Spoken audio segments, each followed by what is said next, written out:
नमस्कार साथियों। बहुत दिन के बाद मैं फिर से YouTube के मंच पर वापस आ रहा हूँ। बीच में थोड़ी अलग तरह की व्यस्तता हो गई थी। मैं YouTube मंच पर आकर के अपनी बात नहीं रख पा रहा था, लेकिन आज मैं निजी स्कूल को लेकर के कुछ समाचार पढ़ा तो मुझे लगा कि इस पर अपनी प्रतिक्रिया देनी चाहिए, क्योंकि यह शिक्षा से जुड़ा हुआ मामला है और बच्चों का भविष्य का मतलब होता है देश के भविष्य से जुड़ा हुआ ये मसला है। एक चीज़ जो मैं इस पर कहना चाहता हूँ, जो सरकार ने नियम लगाया है कि निजी स्कूल पर जो नए नियम हैं वह क्या बच्चों की सुरक्षा के दृष्टिकोण से है, या जो ऐसे गरीब अभिभावक गार्जियन जो अपने बच्चे को अपनी हैसियत के मुताबिक, या कहिए कि अपनी हैसियत से अधिक साहस करके अच्छा शिक्षा देने की प्रयास कर रहे हैं, तो उनका कमर तोड़ने का यह एक प्रावधान है। सरकार बड़े बड़े फैसला ले रही है और कई बार उन फैसलों का असर जो संबंधित व्यक्ति है उस पर क्या होगा इसका आकलन नहीं कर पाती।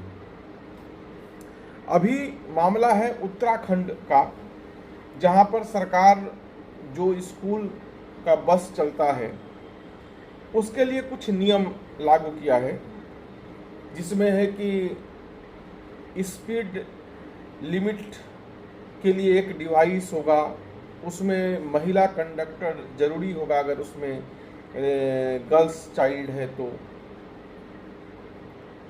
सीसीटीवी होगा। ये सारी चीज़ें सुनने में ऐसा लग रहा है कि बच्चों की सुरक्षा के लिए बहुत ज़रूरी है। और जिस प्रकार से जो घटनाएं हुई है अभी देश के अंदर, खासकर जो हमारे फीमेल चाइल्ड हैं या गर्ल्स चाइल्ड हैं उनको लेकर के जो हुआ है, उसको लेकर के इस फैसला के जरूरत से इनकार नहीं किया जा सकता है। और यह फैसला अच्छा भी लग रहा है कि सरकार हमारे बच्चों के सुरक्षा के प्रति काफ़ी सोच रही है और उससे संबंधित नियम बना रही है। लेकिन अब यह सोचना है कि सरकार जो नियम बना रहा है वह कहीं कुल मिलाकर के शिक्षा का जो ये तंत्र है उसको ही समाप्त करने का एक जरिया तो नहीं बन जाएगा। आप इतना ही सोचिए कि अभी देश में सरकारी स्कूल की हालत यह हो गई है कि जो शिक्षक जिस स्कूल में पढ़ाते हैं अपने बच्चे को उस स्कूल में नहीं पढ़ाना चाहते। कोई सरकारी कर्मचारी, कोई सरकारी पदाधिकारी अपने बच्चे को सरकारी स्कूल में शिक्षा नहीं देना चाहता है। कारण आपको भी पता है कि वहाँ का शिक्षा का स्तर इस प्रकार का है कि किसी को भी विश्वास नहीं कि वहाँ पढ़ने वाले बच्चे देश का भविष्य तो क्या अपना भविष्य भी नहीं बना पाएंगे। और सरकार भी इस बात को महसूस करती है कि हमारा सरकारी तंत्र, सरकारी विद्यालय, सरकारी शिक्षा का तंत्र लगभग समाप्त हो चुका है। उसी का कारण है कि सरकार निजी विद्यालयों में 25% आरक्षण पोषक क्षेत्र के बच्चों को दिया है।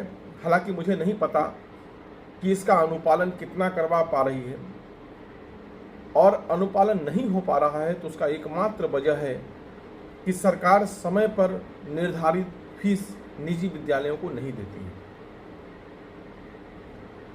यह एक क्रांतिकारी कदम था। अगर आसपास के इलाकों के 25% गरीब का बच्चा अगर निजी विद्यालयों में सरकार के फीस पर पढ़ सके तो मुझे लगता है कि जो सामाजिक सामंजस्य है, जो एक प्रकार से जो निजी विद्यालय गरीब और अमीर के बीच का जो खाई बना रहा है, जिसके पास जितना पैसा है वह उतने ही बड़े निजी विद्यालयों में अपने बच्चा को पढ़ा रहा है, उसको कम यह 25% की हिस्सेदारी कर सकता था। लेकिन कई बार हम देखते हैं कि गरीब साहस नहीं कर पाते बड़े विद्यालयों में जाने का, इस नियम के होने के बावजूद भी, और सरकार समय से वह पैसा भी नहीं देती है, जिसके कारण यह खाना पूर्ति रह जाता है। फिर सरकार के जो ऑफिसर हैं वह किस प्रकार का वहाँ पर देख रेख करते हैं, किस प्रकार से अनुश्रवण करते हैं, किस प्रकार से इंस्पेक्शन करते हैं, कि इसका प्रभाव हमारे समाज में नहीं दिखता है। और सरकार का इस प्रकार का फैसला एक आईवास बन करके रह जाता है कि सरकार इतना अच्छा आपके प्रति सोच रही है, लेकिन हो कुछ नहीं रहा है। अच्छी अच्छी बातें करना और कुछ अच्छा हो जाना, दोनों में जमीन आसमान का फर्क है।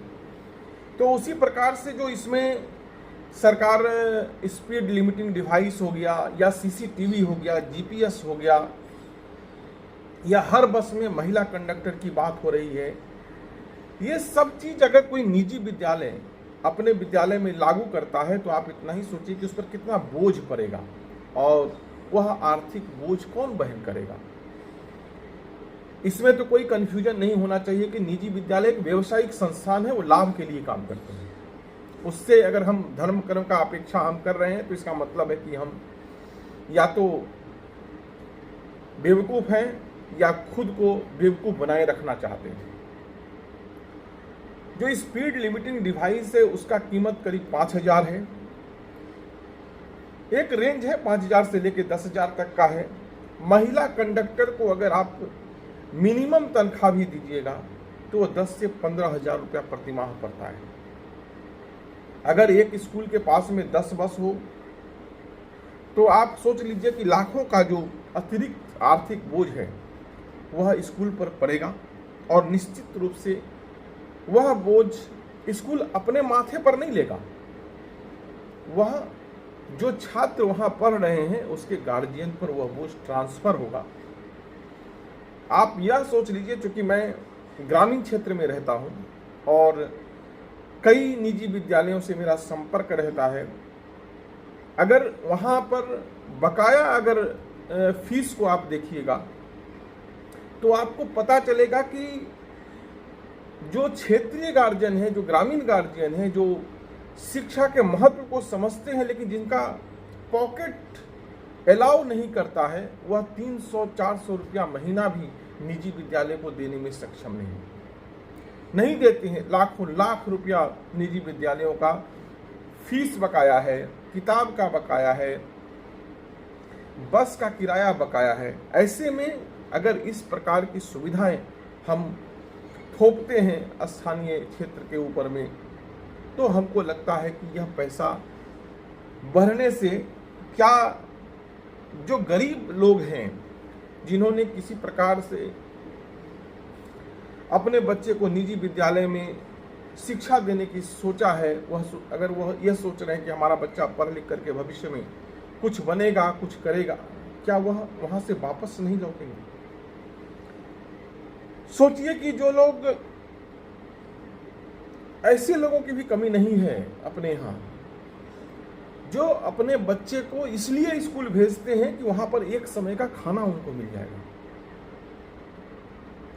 और उस तरह के क्षेत्र में अगर हम इस प्रकार की सुविधाओं का सपना अगर हम बेचते हैं तो क्या हम उन बच्चों को शिक्षा से दूर नहीं कर रहे हैं?